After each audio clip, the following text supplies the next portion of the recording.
In this playlist, we've been constructing a monetary or banking system that reasonably, in a simplified form, approximates the system we're in. So, we said, okay, we need let's call it a banking system. Banking system.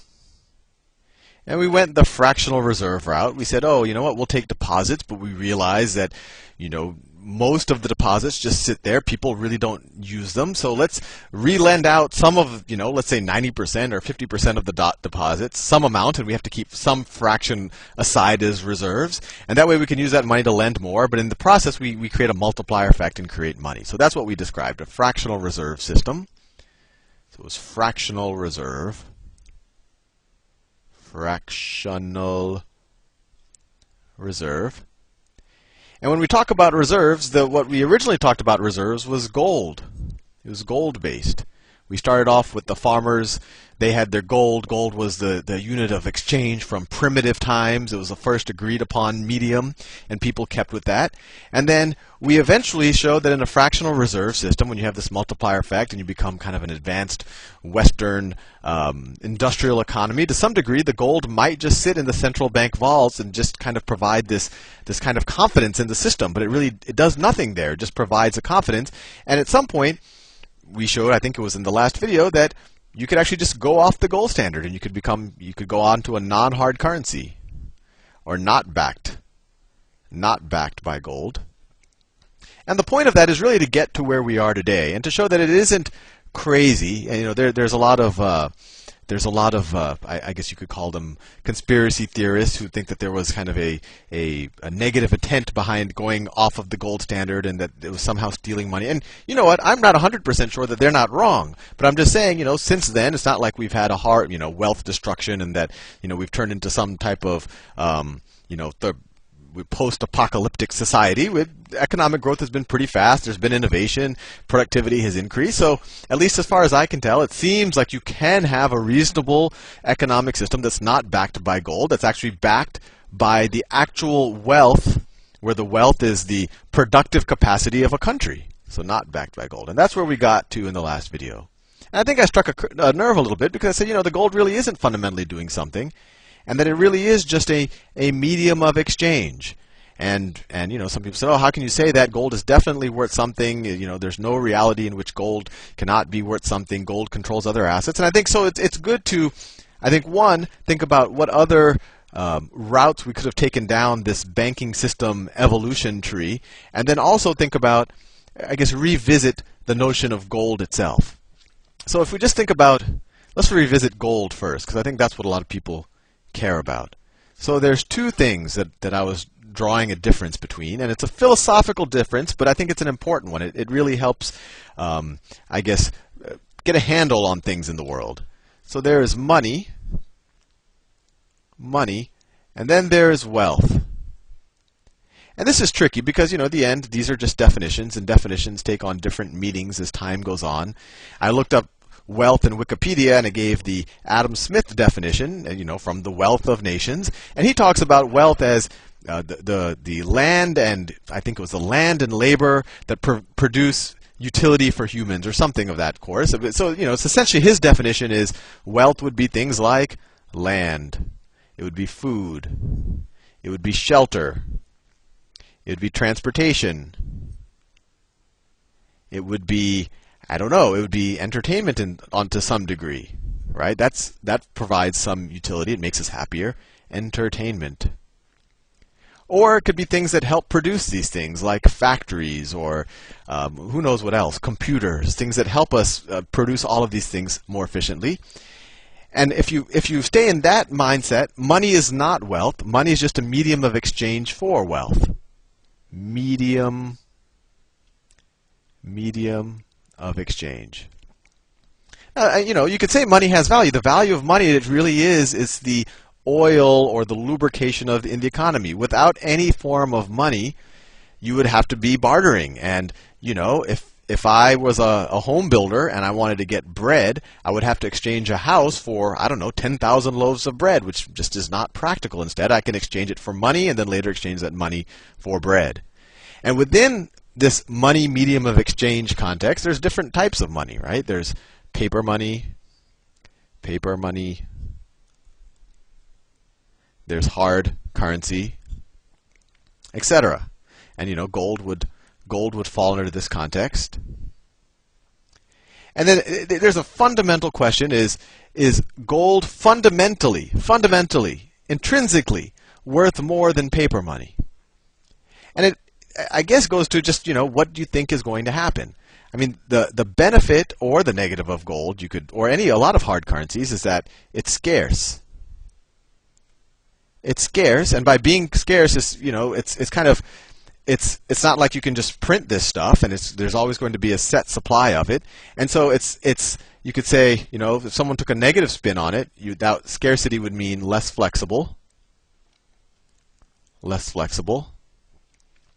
Or if you took a positive spin on it, you could say it can't be manipulated. And both of these are probably true to some degree, right?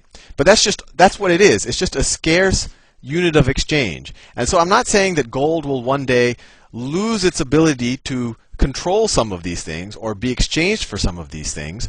I'm just saying that money, or the unit of exchange, is fundamentally different than these things that actually provide utility. I mean, gold does have some applications. I mean, maybe you say it provides entertainment in the form of jewelry. Maybe it does provide some utility. It can be used as fillings or in some industrial or electronic applications. But primarily, it's a unit of exchange. And as a unit of exchange, it helps just facilitate the transactions amongst amongst wealth, and helps the economy kind of allocate resources efficiently. Now, paper money is not scarce, right? It's controllable. And so you could take a negative or positive spin on that, right? You could say it's flexible. That would be the positive spin on it. Or you could say it's manipulated. It could be manipulated. And there are times in history where many governments, just to kind of push for populist agendas, or to somehow try to defer problems maybe until the next guy shows up, they did manipulate currencies, and that did lead to hyperinflation, and eventually the paper money becomes worthless. But then there's other examples where the paper money, for the most part, really does retain its value. So that's another thing to think about.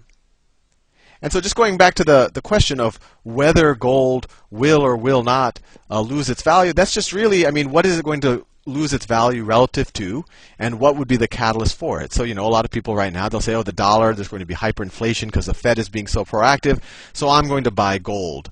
And they might be right. I'm not sure about that. If I knew about that, I would go and speculate on gold myself. But they should just, the main thing that in any type of investment is to realize that, that is, you're making a bet on what human beings will do, what the federal government will do. And, just as an example, in real terms, if you adjust it for today's dollars, gold in 1980 was 1980. So gold this is in inflation adjusted dollars. I think it was on the order of $2,400, right? So even today, even with all of this talk, I guess it's 2009 now, even with all this talk about hyperinflation and the Fed being overly aggressive and us pumping up into the money supply and the Fed's balance sheet expanding, even today, gold in today's terms, this is $2,400 in today's terms, is at, I think it's at $840 or something. And back in 1980, a very reasonable person said, my God, we have hyperinflation. We just got through these oil shocks. Inflation is going through the roof. Inflation was already much more rampant than it has been in recent memory. And you're like, boy, the dollar is going to be worthless before we know it. I'm just going to buy gold. Although you don't know what should gold be worth. Should it be worth $24,000? Should it be worth $2 million? Who knows? Or does does gold just go to infinity in terms of dollars, or does the dollar just go to zero? So someone could have made a very reasonable argument back then that they should get out of their bank accounts and convert it all to gold. And they wouldn't have been able to predict that Paul Volcker would show up in the early 80s and increase interest rates despite all of the political pressure to maybe do the opposite. And he got inflation under control, and then by the late 90s, I'll put that here, by the late 90s, in today's terms, gold was, I think, in the $200 range, or it might have been even lower. So we'll say approximately $200. And even if that person said, "Oh, well, even in the late 90s, I'm gonna hold to my bet and keep holding gold," it would have taken, if they held it all the way to today, they still would have been better off in 1980 keeping their money in a bank account that gets more interest than inflation. So if you just got 3 or 4% on your bank account starting in 1980, you still would have been better off than holding gold, even though there was a very credible argument for inflation at that time. So it's just a very, very hard thing to predict. And with any of these things that where you're really just betting on the medium of exchange, it's very hard to price it. It's very hard to say what that unit of exchange really is. So now people, gold has run up from the late 90s to $840. It's based on a lot of people thinking that, the dollar is going to lose its value, etc. It's completely possible. We might have an irresponsible government. I think inflation looks like it's under control right now, but who knows what happens in a year or two. Maybe all this liquidity starts to get a multiplier effect and the dollar gets debased and gold jumps up to $8,000, and those people would have made a great bet. But maybe inflation isn't the problem. Maybe it's deflation, and maybe people don't lose faith in the currency. Maybe a Paul Volcker-like character shows up and tackles inflation, and then gold goes back to $200. But the bottom line is that it's really hard to predict because it's actually not generating utility itself. It's a measure of utility. But anyway, I don't want to fixate on that too much, but it's an interesting discussion. But anyway, just going back to the original thing, there's other ways that we could have gone down the evolutionary path of banking systems. I just wanted to go over the path that we've gone. Instead of a fractional reserve, you could have a full reserve system. You could have a full reserve. That's instead of me taking a deposit and saying that you can demand the deposit at any given point, but still lending 90% of it out. That's what I do in the fractional reserve. I would tell you, you know what? 90% of your money, you can't take it out tomorrow. It's going to be locked in for 6 months. It'd be like a CD, and the money that you want to have, tomorrow, I'm just going to put it aside. You're not going to get any interest on it, and you might have to even pay me a little bit of money to keep it, safe and to be able to access from an ATM. That's completely fine. Someone could argue that this is less flexible. That would be the negative spin on it. Less flexible. But then the positive spin on it would be maybe it's less subject to manipulation. Less manipulation.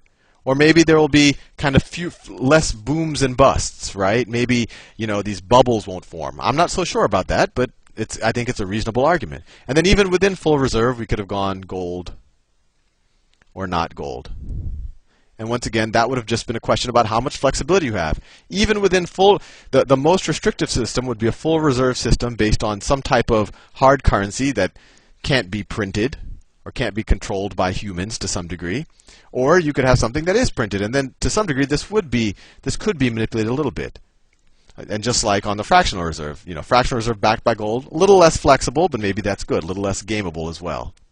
Anyway, I just wanted to give you this kind of overview of everything because I think I maybe struck some nerves in the last time. I didn't want to in any way insult gold, and I don't think that tomorrow gold will be worthless. I just wanted to make it very clear that from a philosophical point of view, there is a difference between gold and the things that it can be exchanged for, just as there is a difference between money or any kind of money, paper money, and the things that it can be exchanged for.